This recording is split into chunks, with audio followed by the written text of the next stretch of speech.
Me llamo David Torrijos y soy profesor en la Universidad San Damaso. Enseño filosofía allí. En este webinar para la Escuela Ibérica voy a hablar de uno de los temas que me han ocupado durante los últimos años, que es el pensamiento español de finales del siglo XVI. En concreto, yo me he interesado por los autores podríamos decir, de la escuela, de la orden dominicana. Y bueno, pues fundamentalmente me he interesado por diferentes aspectos de su teología. Pero lo que pensaba hablar en este webinar es fundamentalmente sobre la doctrina fiscal de dos de estos dominicos.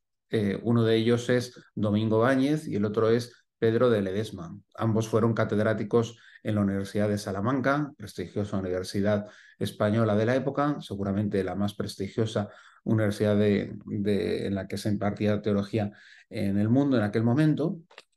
Y en primer lugar, pues hablaré de Domingo Báñez, que fue sucesor de Vitoria en la importante cátedra de Prima, es decir, la cátedra que tenía más valor y más aprecio entre las de la Facultad de Teología, pero estamos, a diferencia de Vitoria, que se sitúa pues, en la primera mitad del siglo. En Báñez ya nos encontramos al final del siglo XVI. Él es el catedrático que ocupa la cátedra en los últimos 20 años aproximadamente del siglo y que suele ser considerado el más prestigioso de los escolásticos salmantinos de ese periodo. Y después de él, de hecho, los dominicos van a dejar de ocupar la cátedra de Prima debido a los rifirrafes de la vida universitaria y acabarán instalándose dos cátedras exclusivas para los dominicos, una llamada de Prima para las clases de la mañana y otra de vísperas para la tarde.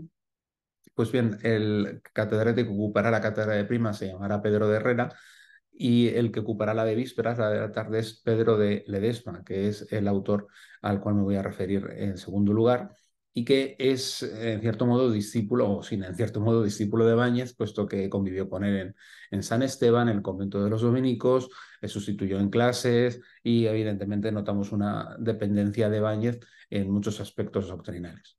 Pero como digo, después de esta brevísima presentación de los autores, el tema que me interesa es la doctrina fiscal, que es un tema que he estudiado en estos dos autores y que es uno de los temas, digamos, del pensamiento económico de los autores salmantinos que no ha recibido excesiva atención. Es más conocido sobre todo la doctrina fiscal de los jesuitas, justamente de esta época, en particular Juan de Mariana, pero la de los dominicos es muy poco conocida. Hay algunos estudios generales como la tesis doctoral de Gorosquieta, que sigue siendo la fuente principal seguramente para conocer este tema de la doctrina fiscal, es decir, las cuestiones de impuestos.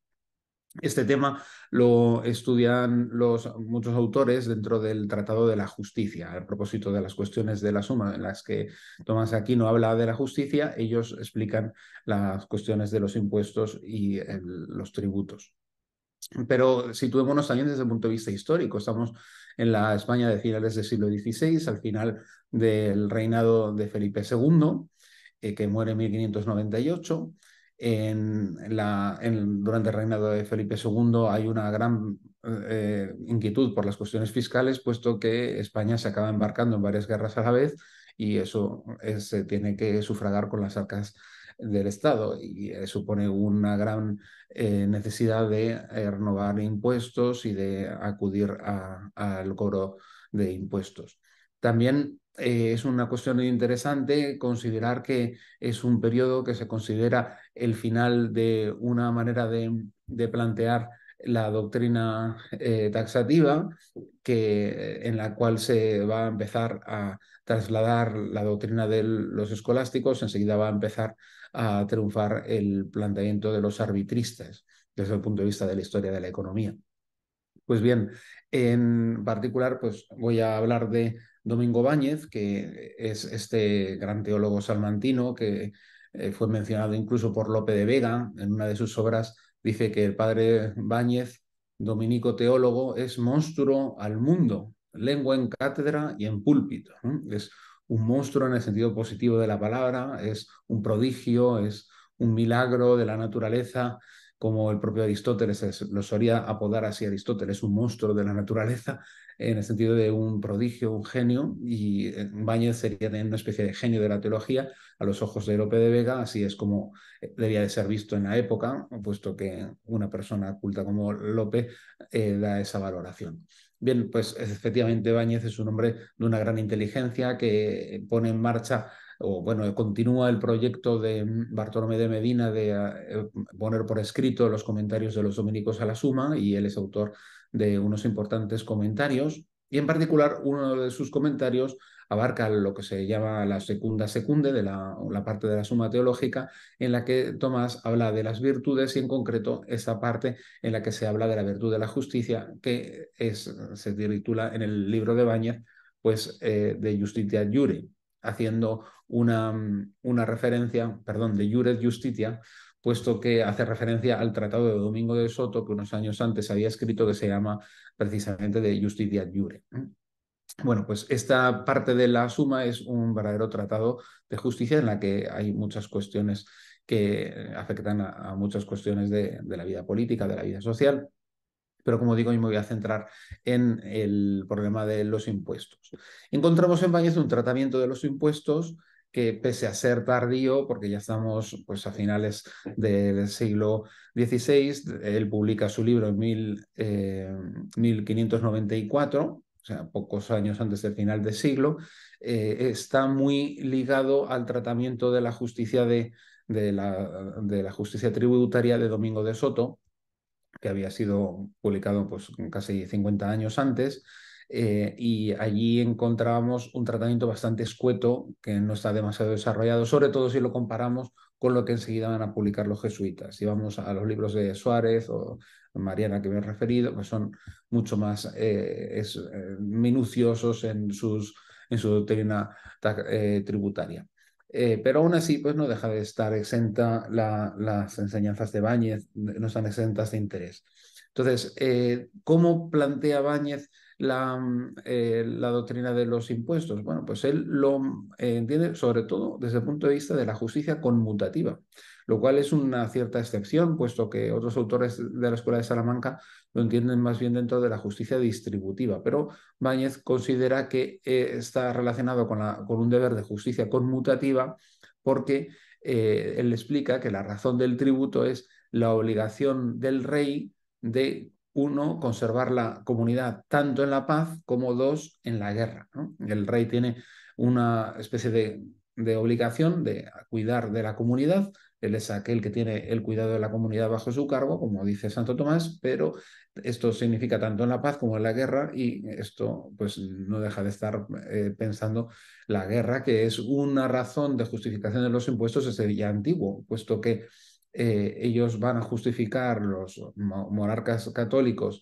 hayan justificado la alcabala por razón de la guerra de Granada. De manera que el seguir embarcados en diferentes guerras en el siglo XVI puede justificar la permanencia de un impuesto que se consideraba excesivo, pero que por las circunstancias bélicas podía estar justificado. Bien, Báñez insiste en que es obligatorio desde el punto de vista moral pagar el impuesto por esta razón de justicia conmutativa, igual que se le paga a cualquiera que realice un servicio a otro, pues a fortiori, con mayor razón, se ha de pagar al monarca que hace un servicio pues, de mucho mayor rango por el pueblo. Y algo similar sucede en la Iglesia. También se da un diezmo a la Iglesia, como lo exige la Iglesia Católica, puesto que se está proporcionando un servicio al resto de los fieles. El clero recibe ese diezmo por razón de un servicio. Pues de una manera similar también el rey tiene que recibir una especie de remuneración. Por lo tanto, estamos en el orden de la justicia conmutativa. El rey hace algo por el pueblo y el pueblo ha de retribuirle. Y además proporciona una serie de motivos que estarían justificados tanto por la razón natural como por las escrituras. Las escrituras hablan de la obligación de pagar los impuestos y la propia ley natural también lo aconseja. ¿Cuáles son los motivos? Pues él dice cuatro, pero en la práctica habla de tres razones. La primera de todo es que el rey tiene que ser poderoso y rico. ¿Y esto por qué? Porque es una cosa que es conveniente para el reino, ¿no? Y también es importante que el propio reino sea rico, ¿no? Puesto que el reino era justamente el que consiga la riqueza del rey. El rey tiene que ser poderoso y rico precisamente para poder desempeñar esa misión que tiene, ¿no? Ahora bien, precisamente como es por una misión que tiene el rey no debe olvidar en ningún momento que el rey está en virtud del reino. Él dice que el rey tiene que considerar siempre que él existe por razón del reino y no al revés. No es que el reino esté como al servicio del rey, sino más bien el rey el que ha de servir al rey, ¿no?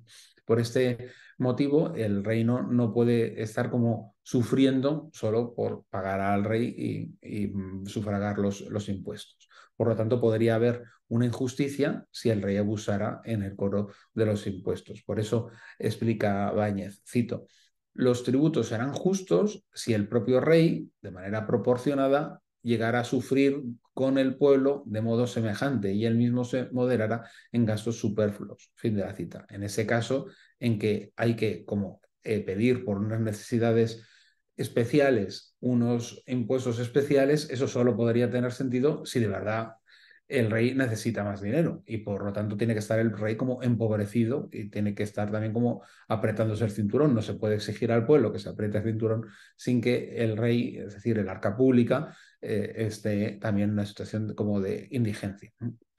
Si el arca pública tuviera unos dineros suficientes, pues no habría por qué pedir un impuesto extraordinario. Se entiende, aquí sería una injusticia exigir más. Dice incluso Báñez que ese sería justamente el principio de una tiranía, dice él, propia de turcos, porque se estaría como poniendo el reino como al servicio del bien particular del monarca y no al revés. El rey omitiría su misión de servicio.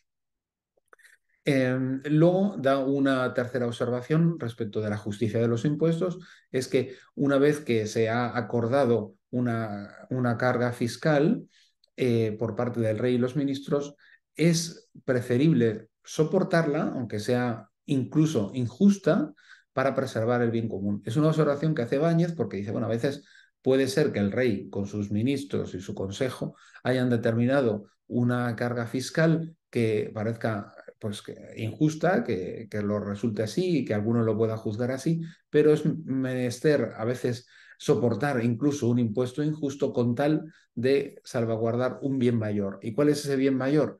El bien de la unidad. El oponerse a un impuesto, por mucho que fuera injusto, supondría una especie de principio de rebelión, dice. Cito a Báñez. El peor de los males es la división del reino y la rebelión, que separa de la unidad que se da en un solo rey, como enseña la experiencia. Fin de la cita. Entonces, eso sería tan dañino, esta especie de principio de sublevación, ese principio de rebelión y de guerra, que por lo tanto se estaría cayendo en un mal todavía más grave que el mal tolerable del impuesto injusto. Así que en algunos momentos hay que tolerar el impuesto injusto. Bien, en algunas circunstancias. Y bueno, pues a partir de aquí, Báñez hace unas concisas como precisiones sobre los tributos en España. Esto ya lo había hecho Soto, pero Báñez pues hace una lista un poco diferente. Él habla en concreto de los impuestos de España, lo cual es interesante porque bueno, los libros de Báñez se leían en toda Europa. Es muy localista el punto de vista de Báñez. Tampoco, por ejemplo, tiene en cuenta América, no se hablan por ejemplo, el diezmo real, bueno, en relación con América, de cuestiones propias de América. Todo esto está curiosamente ausente. Él se centra en cosas muy básicas, en cuestiones generales y los impuestos españoles en concreto. Bien, y el primero que menciona es la alcabala, que sería un impuesto indirecto por las compraventas y que consistiría en el diezmo. Hace ahí una entretenida como explicación etiológica de por qué razón se presta esta alcabala al rey. Y bueno, en cualquier caso, él lo vincula con la toma con la conquista de Granada, pero en realidad estaría relacionado con Alfonso 11.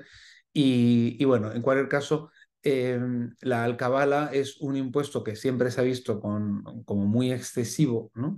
Pero que ahora mencionaremos alguna cuestión sobre él, ¿no? Pero bueno, es un impuesto que tendría que ver con las compraventas.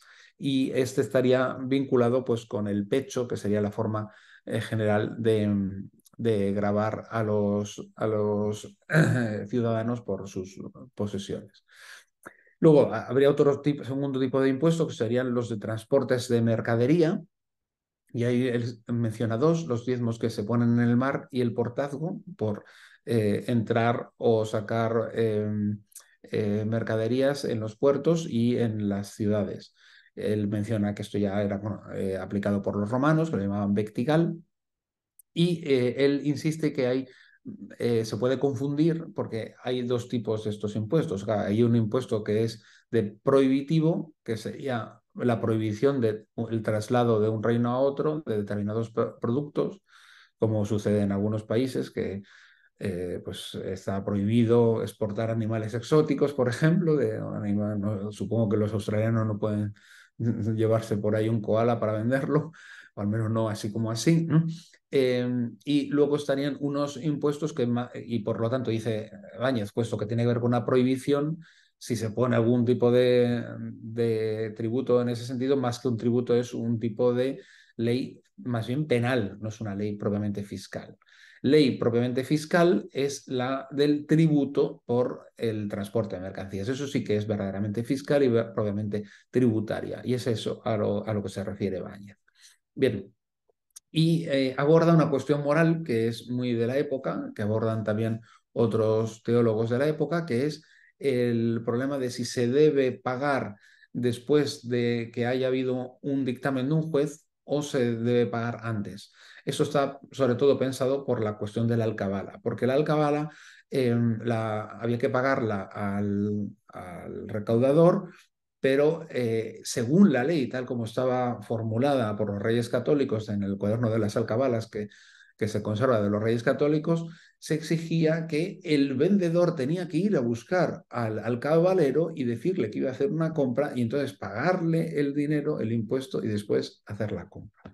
Claro, esto era tan odioso, ¿no? De ir a buscar al que se tiene que pagar el impuesto, que siempre está la cuestión de, bueno, ¿es obligatorio pagar antes de que sea reclamado o no? ¿No?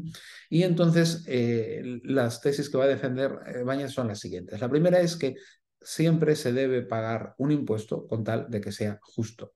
En Báñez no encontramos la lista de requisitos para la justicia de un impuesto que vamos a encontrar después en Ledesma, que es característico de la época, pero implícitamente lo va diciendo por aquí y por allá. Ya lo hemos visto, alguna de las condiciones de la justicia del impuesto, una cierta proporción, etcétera.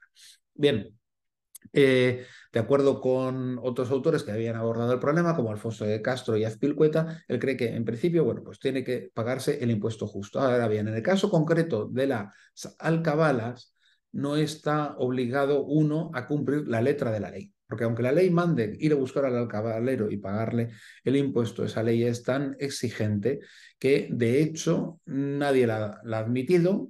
La mayoría de los varones doctos de la época lo consideraban excesivo ir a buscar al recaudador para pagar el impuesto a la hora de hacer una transacción, y bastaba para la mayor parte de los autores de la época pagar el impuesto solo cuando el recaudador encuentra al vendedor y lo exige.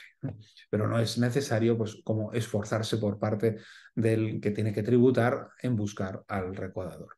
Y esta es una opinión que ha sido tan difundida que de hecho ha sido admitida por la propia autoridad civil, porque de hecho no se castiga a nadie que no pague el tributo solamente porque no haya ido buscando detrás al alcabalero para pagar.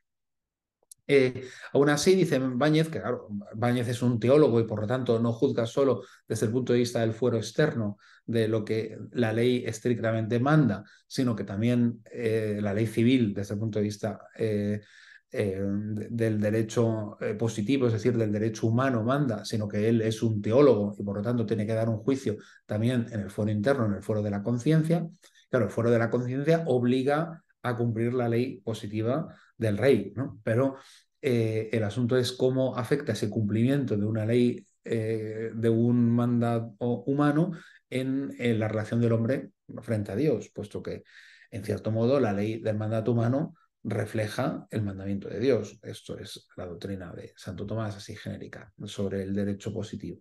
Entonces, Báñez se plantea desde el punto de vista de la conciencia que si uno está obrando con ocultamiento y con dolo y dolosamente está encubriendo la transacción, por lo tanto, estaría pecando a la hora de hacer la compraventa. Por ejemplo, estoy delante del alcabalero y me voy a posta con el señor con el que voy a comprar, me escondo en un sitio donde no me pueda ver para hacer la compraventa, pues estoy a posta evitando pagar el impuesto y por lo tanto ahí habría una voluntad expresa y dolosa de ocultar la transacción y por lo tanto de evitar el impuesto. En ese caso sí que se estaría fallando y por lo tanto se tendría que retribuir.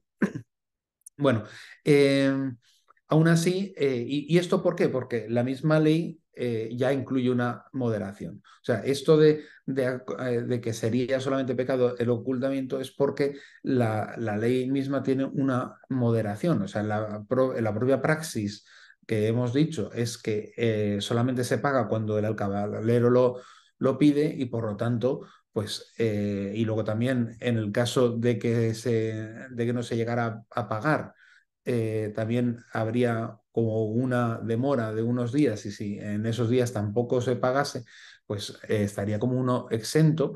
O sea que la propia ley incluye una especie de manera de hacerla más suave, por lo tanto, se tiene que exigir un poquito más y no decir que cualquier cosa es legítima, ¿no?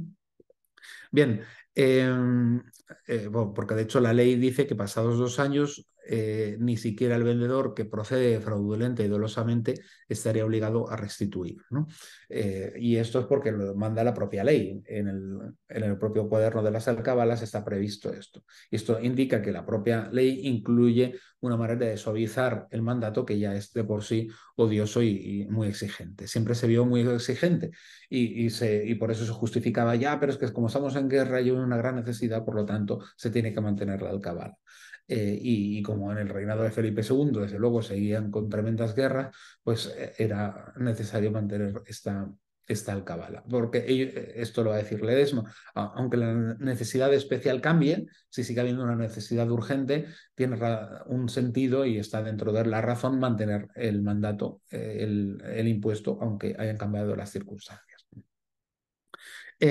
Y luego aparece el caso de unos impuestos injustos. Dice, bueno, hay algunos casos en los cuales uno puede aposta y deliberadamente ocultar la transacción para no pagar el impuesto porque el que está haciendo la recaudación está cobrando más de lo debido. Él se refiere al caso preciso de una persona que ha recibido del rey la potestad de cobrar impuestos. Esa persona está abusando del poder que ha recibido del rey y está cobrando más impuestos.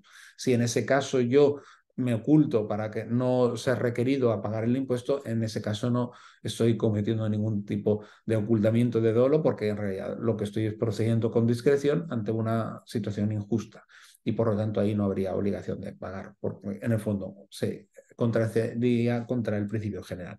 Un impuesto injusto no es obligatorio.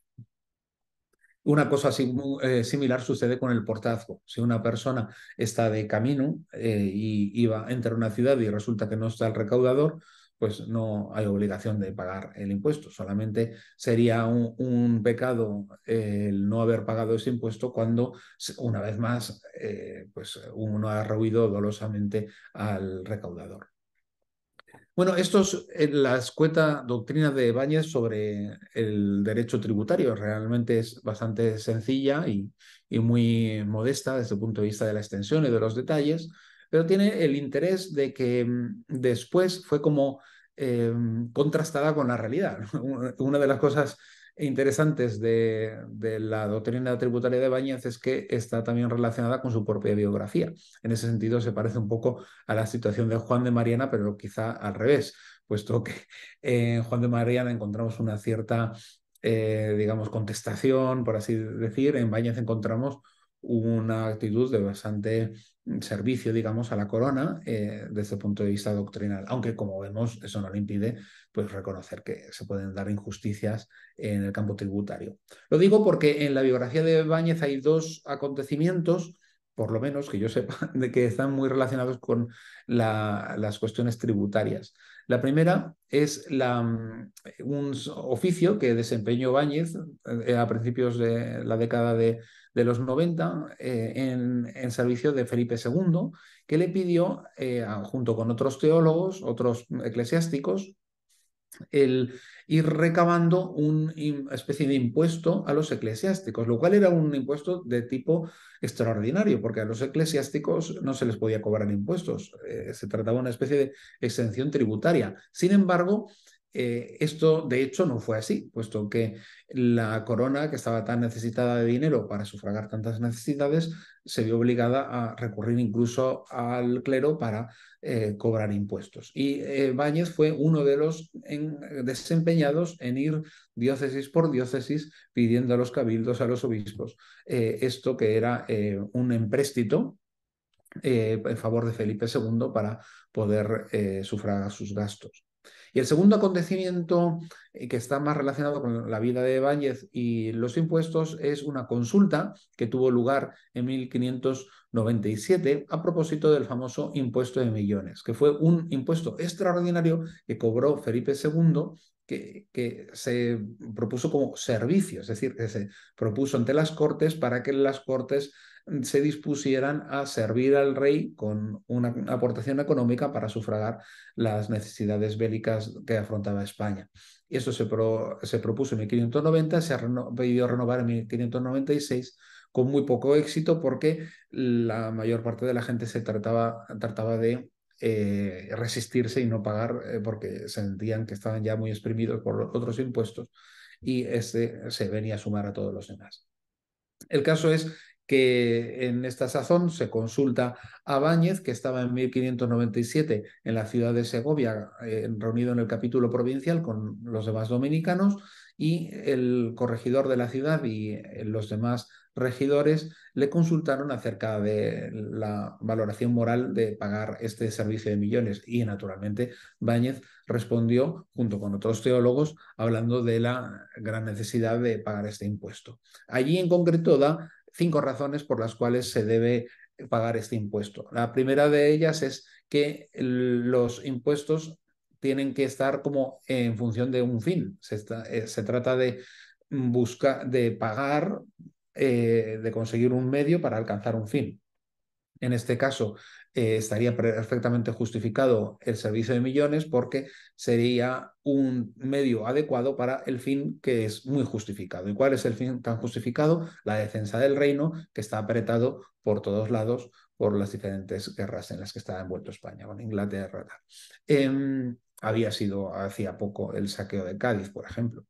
El caso es que, siendo un medio necesario que ha sido acordado por el Estado, no podemos, por el Consejo de Estado, por las Cortes, no se puede como dudar de la razón de ser de este impuesto. Nosotros, que somos particulares y que no estamos tan enterados de las necesidades del reino, no podemos juzgar que esto es excesivo. Hemos de suponer que estas personas que lo han decidido, que están bien informadas, se dan cuenta de la necesidad de este impuesto. Y aquí aparece un punto que hemos visto también en el Tratado de Báñez. Dice, si nos opusiéramos al pago de este impuesto, estaríamos en un principio de rebelión contra el príncipe y por lo tanto estaríamos como emprendiendo lo que él llama, cito, el mayor de los males temporales. Fin de la cita. Es decir, la rebelión, la disensión supondría una especie de lucha contra la autoridad y por lo tanto supondría pues un principio de guerra civil, digamos, de división, de justamente esa rebelión que consideraba Báñez un mal todavía peor que incluso el el impuesto injusto. Aun suponiendo que esto fuera un impuesto justo, que Báñez juzga que no lo es, sería mejor soportar el impuesto injusto antes que suponer esta especie de división. Y luego hace un añadido más circunstancial. Bueno, además la ciudad de Segovia está muy holgada y puede pagar bien. Y es verdad porque en esa época Segovia estaba en un periodo de crecimiento y de prosperidad muy grande. En cualquier caso, acaba el informe que hace Báñez con los demás teólogos sobre la importancia de este impuesto, diciendo que es en el caso de que alguno se quisiera oponer porque dice que está en una gran estrechez, debería estar dispuesto a mostrar pruebas y razones que se pudieran demostrar jurídicamente de la pobreza en la estrechez en la que se encuentra para no poder pagar. En otro caso, estaría incurriendo en un pecado mortal. O sea, aquí una de las consultas en las que Báñez interviene, pero es una interesante consulta porque es una consulta no ante la Inquisición, como era lo más normal en su oficio de teólogo, sino que está haciendo una respuesta, una consulta por parte de la autoridad civil.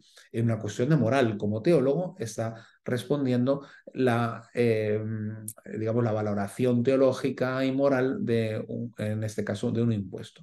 Esto, por si acaso, pues no nos debería sorprender porque es una práctica común en la época. Ya los reyes católicos habían convocado juntas de teólogos, es muy famosa la consulta de Carlos I a propósito de América, a propósito de la guerra con el Papa.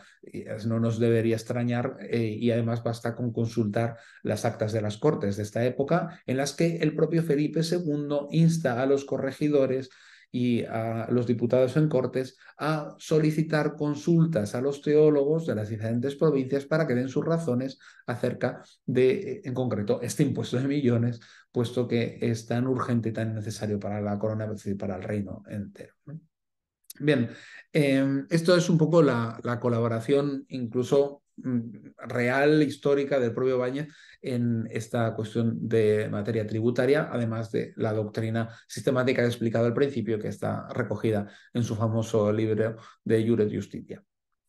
Pues hasta ahora he hablado de Báñez, ahora quisiera hablar de este discípulo suyo, Pedro de Ledesma. Es una generación posterior, es justamente pues, cuando Báñez, poco después que muere, pues Ledesma empieza a ser catedrático en Salamanca bueno, pues pasará en esas primeras décadas del siglo enseñando en la gran Universidad de Salamanca. Pues bien, Ledesma es un autor muy versátil, para algunos es conocido por su gran contribución a la metafísica, escribió un tratado muy importante de metafísica, en la misma época en la que estaba Suárez publicando sus disputaciones metafísicas, Ledesma sacó un libro imponente sobre la metafísica del acto de ser y del propio Dios en concreto. Pero Ledesma también hace otros tratados sobre filosofía y sobre teología.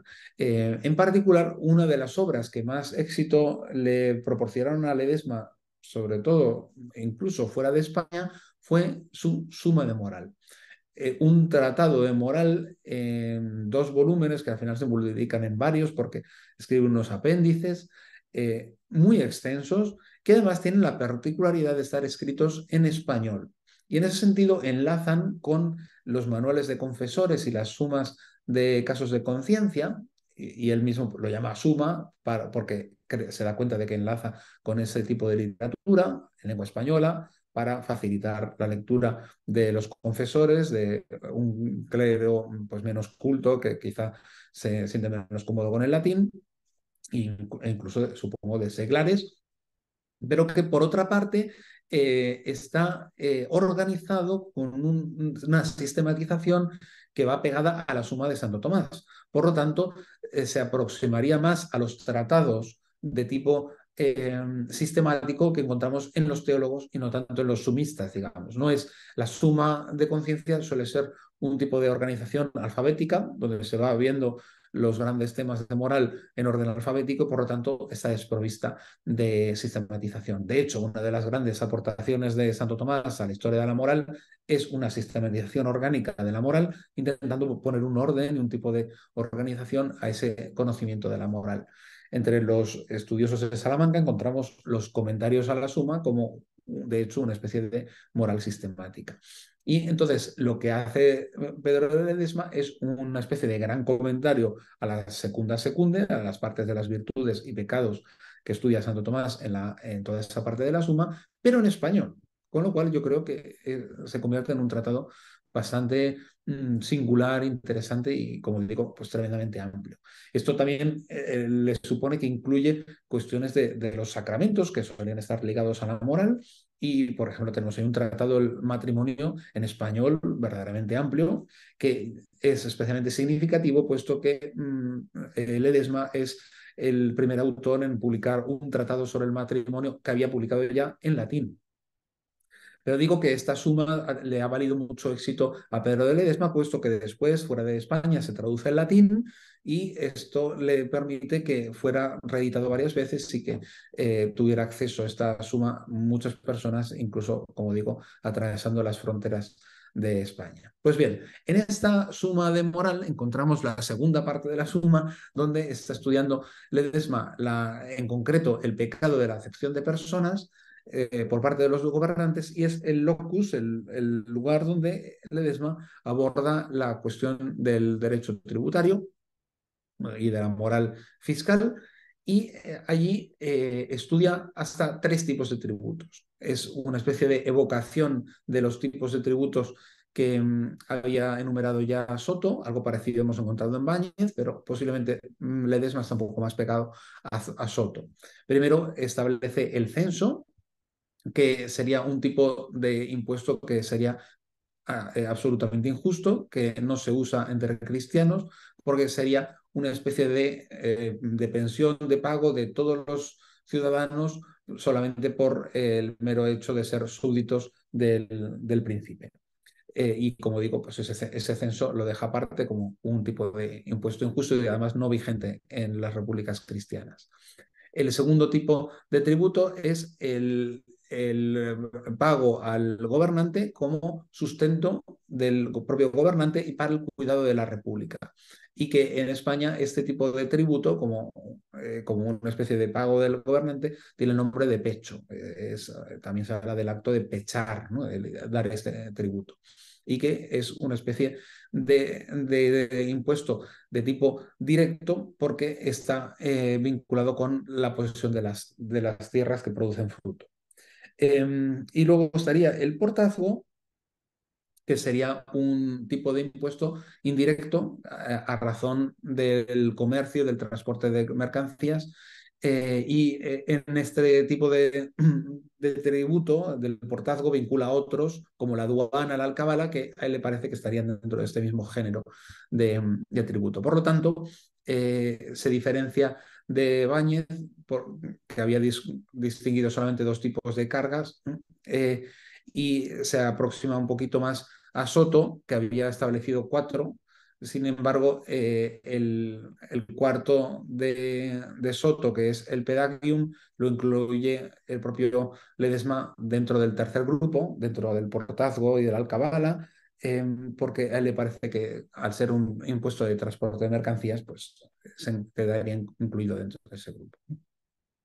Bien, lo interesante del Tratado de Ledesma es que comienza con las condiciones para exigir el tributo con justicia. ¿Cuáles son las condiciones por las cuales se podría exigir el tributo con justicia? Dicen, bueno, pues son una serie de razones, en total él proporciona cinco y dice que la primera de ellas sería la legitimidad de autoridad del gobernante. O sea, no se puede pedir un tributo sin ser primero un gobernante legítimo. O sea, el que tiene que proporcionar, puede exigir el tributo, es una autoridad legítimamente constituida y por lo tanto no se puede pedir, por ejemplo, otro señor diferente no puede ponerse a exigir tributos a menos que hubiera una costumbre inmemorial.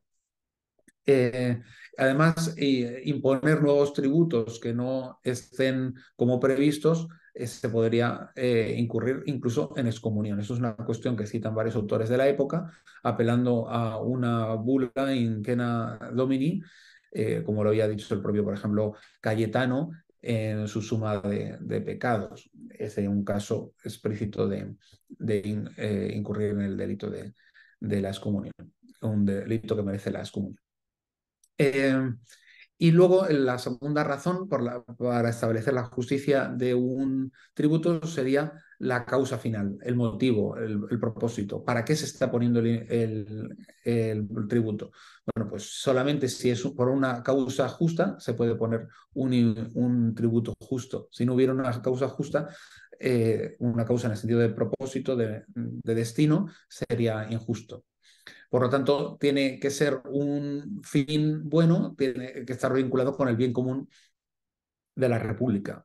¿Y cuáles serían esos bienes? Bueno, por una parte, un bien justo sería el sustento del propio príncipe y la conservación del bien de la República.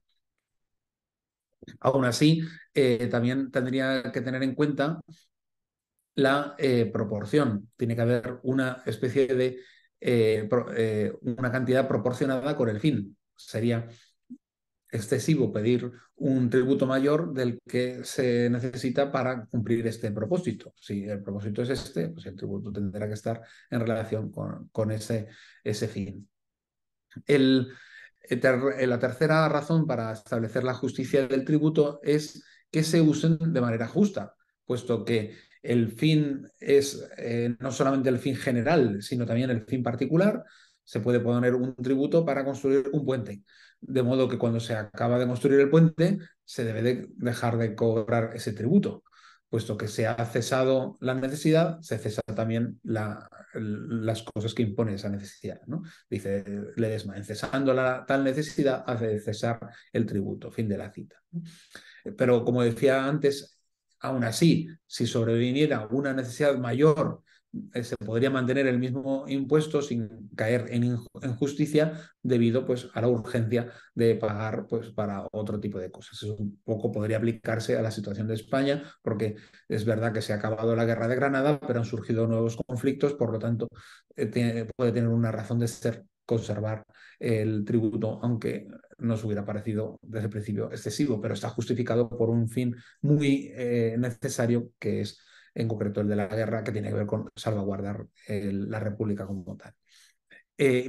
Apela para explicar esto a lo que en la Escuela de Salamanca se llama la voluntad virtual interpretativa, puesto que la República es verdad que cedió a entregar un impuesto al monarca, aquí una idea muy de pacto, ¿no? Es muy propia de los Austrias, que mantuvieron siempre esta lógica del tributo como una especie de acuerdo y por lo tanto el súbdito cede ante el monarca y da su acuerdo a entregar un tributo.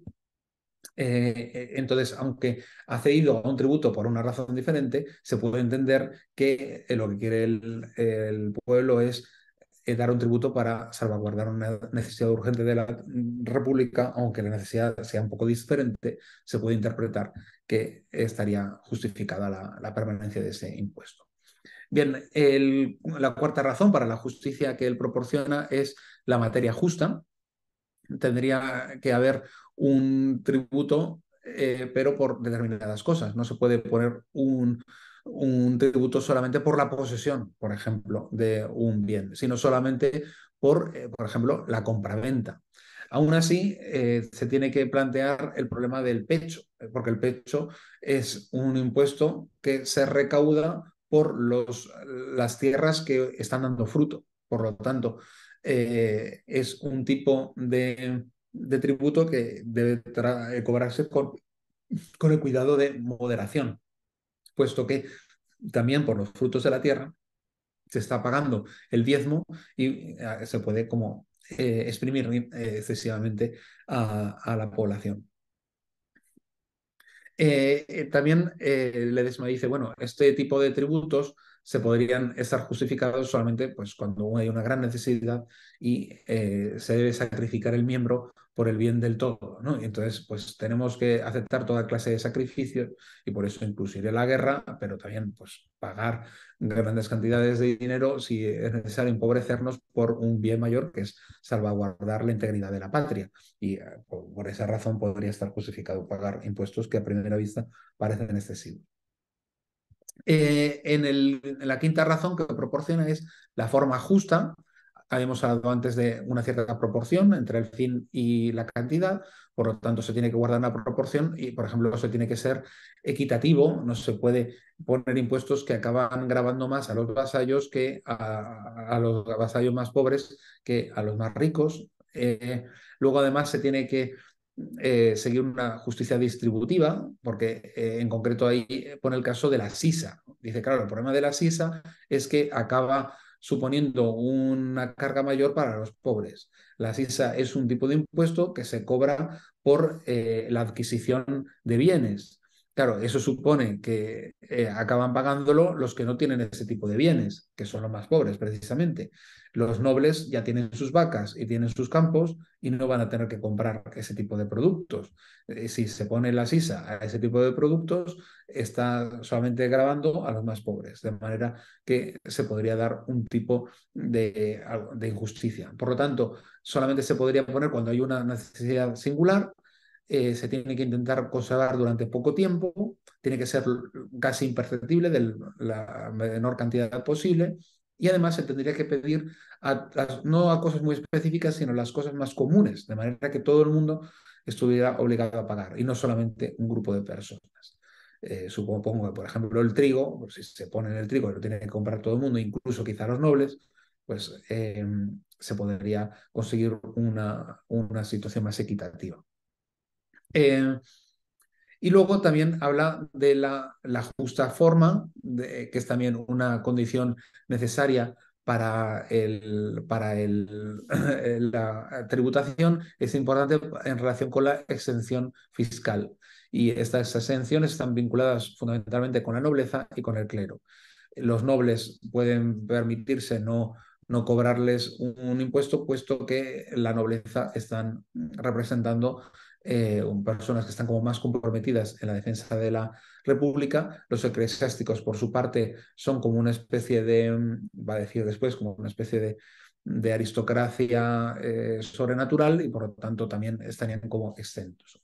Pero como digo, es una cosa muy propia de este periodo, de la segunda mitad del siglo XVI, el grabar buscando las razones justificativas pertinentes, grabar cada vez más al clero. Y he mencionado antes el caso del empréstito, también hay otros impuestos como el subsidio que acaban pagando los eclesiásticos de una manera u otra.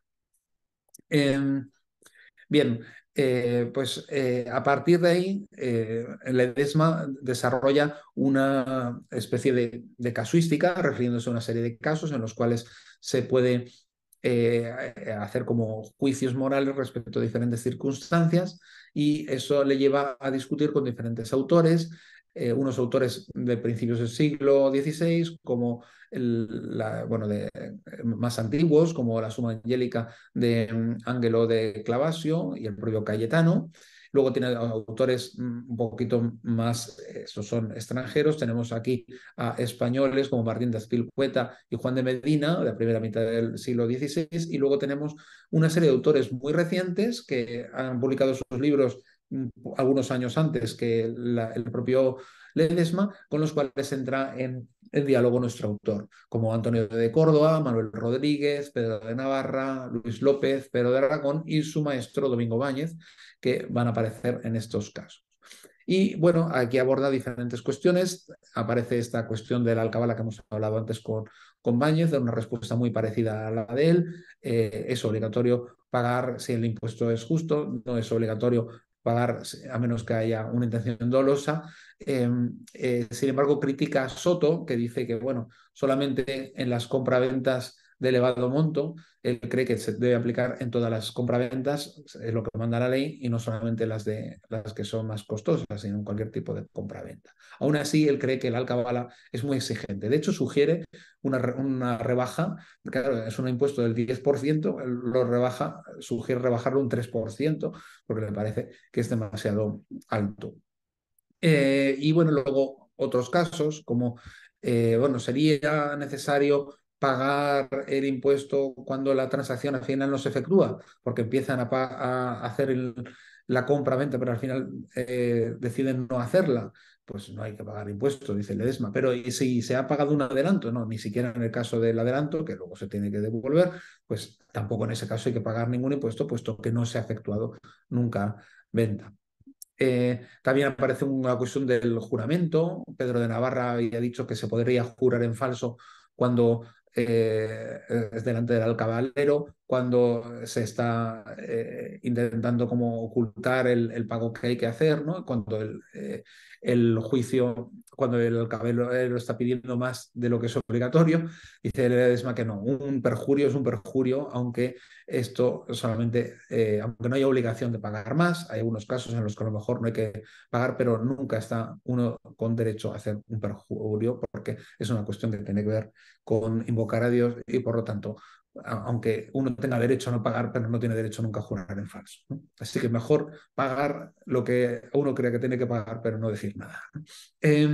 Y luego estaría la cuestión de si se podría cobrar una injuria recibida por el rey, bueno, por ejemplo, no haber recibido un pago por un servicio a la corona, se podría cobrar en no pagar impuestos. A Ledesma le parece que esto sería legítimo, que se podría dejar de pagar ciertos impuestos al rey, con tal de que no fuera injuriado un tercero. Por ejemplo, si el rey ha confiado a un noble cobrar ese impuesto, se estaría haciendo un agravio a esa tercera persona si se está intentando como resarcir de una injuria con el rey a través de esa persona, porque esa persona es inocente. De una manera similar se pregunta si sería pecado comprar un producto a un mercader del cual se tiene certeza que no está pagando un impuesto. Bueno, pues él cree que no es obligatorio, no tiene una obligación ni siquiera de denunciar al mercader, puesto que no, a menos que tenga una obligación de gobierno, pero una persona particular no tiene por qué denunciar al mercader y podría hacer una corrección fraterna, pero no otra cosa. También se pregunta si sería legítimo dejar pagar impuestos cuando la autoridad es un pagano, no es un rey cristiano. Naturalmente, al pagano hay que pagarle impuestos igual, aunque sea un injusto posesor de una tierra de cristianos. Aún así, eso es una cuestión que le compete al rey. Reconquistar ese terreno injustamente poseído por parte del pagano, pero aún así uno como particular debe pagar a ese soberano. No se puede uno escabullir por ese pretexto, ¿no? También discute contra Antonio de Córdoba. De acuerdo con Báñez, cree que Córdoba decía que el noble al cual se le ha confiado cobrar un impuesto podría pedir más de lo que pide el rey. Habíamos dicho antes que Báñez decía que eso es una injusticia. Uno no tiene derecho a cobrar nada más que lo que el rey le ha pedido que cobre. Igual interpreta Ledesma, él cree que también no tiene derecho a ampliar el cobro del impuesto como si fuera el rey. Eso solo lo puede hacer el rey y él es el que puede juzgar. Igualmente sería una injusticia seguir cobrando un impuesto una vez que ha cesado la causa que lo justificaba. Y en relación con las exenciones fiscales, que es el final del Tratado sobre Justicia Tributaria, aparecen las cuestiones sobre todo en concreto de los eclesiásticos, que solo se les podría pedir un tributo cuando hay un caso de extrema necesidad, pero amplía las causas, por ejemplo, si los bienes de los eclesiásticos estarían implicados en aquello que se va a solucionar con el impuesto. Por ejemplo, si se han prendido fuego a propiedades que son tanto de seglares como de eclesiásticos y se va a pagar para remediar aquello, también los eclesiásticos tendrán que pagar, puesto que salen beneficiados de ese impuesto. Igual pasaría con las ISAs. Los eclesiásticos no tienen derecho a dejar de pagar las ISAs, puesto que esto está relacionado con la transacción y no con sus exenciones particulares de eclesiásticos. Bien, pues esto es sencillamente un ejemplo de una reflexión pues, bastante detallista de los autores escolásticos dominicanos de finales de siglo, que bueno, está llamada a ser comparada con los jesuitas, pero esto supongo que es trabajo para otra ponencia y yo lo dejo aquí.